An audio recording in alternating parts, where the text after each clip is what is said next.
ദൈവതിരുനാമത്തിന് മഹത്വമുണ്ടാകട്ടെ. ഏവർക്കും ഹെർമിറ്റ്സ് ടോക്സിലേക്ക് സ്വാഗതം. ഇത് ഹെർമിറ്റ്സ് ടോക്സിൻ്റെ 793 ദിവസം. ഇന്നത്തെ പ്രഭാത ചിന്തയ്ക്കായി തിരഞ്ഞെടുത്തിരിക്കുന്ന വേദഭാഗം 1 യോഹന്നാൻ 1 അധ്യായം 9 തിരുവചനമാണ്. നമ്മുടെ പാപങ്ങളെ ഏറ്റുപറയുന്നു എങ്കിൽ അവൻ നമ്മോട് പാപങ്ങളെ ക്ഷമിച്ച് സകല അനീതിയും പോക്കി നമ്മെ ശുദ്ധീകരിക്കുവാൻ തക്കവണ്ണം വിശ്വസ്തനും നീതിമാനും ആകുന്നു. ഒരു വീടിൻ്റെ പുൽത്തകിടിയിൽ ഒരു ചെറിയ ചെടി മുളച്ചു വന്നു. നല്ല മനോഹരമായ ഇലകളുള്ള ചെറിയ ഇലകളുള്ള ഒരു ചെടി.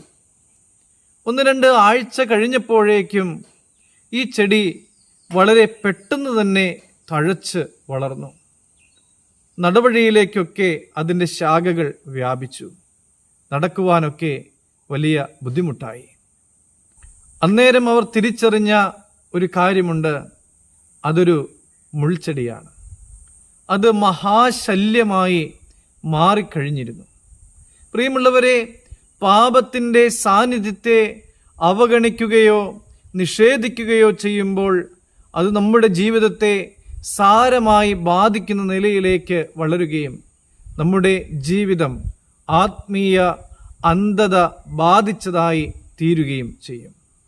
പശ്ചാത്തപിച്ച് വന്നു പോയിട്ടുള്ളതായ പാപങ്ങളെ ഏറ്റുപറയുന്നു എങ്കിൽ നമ്മെ ശുദ്ധീകരിച്ച് വെണ്മയാക്കുന്ന ഒരു ദൈവമുണ്ട് എന്ന് തിരിച്ചറിയുവാൻ നമുക്ക് സാധിക്കണം.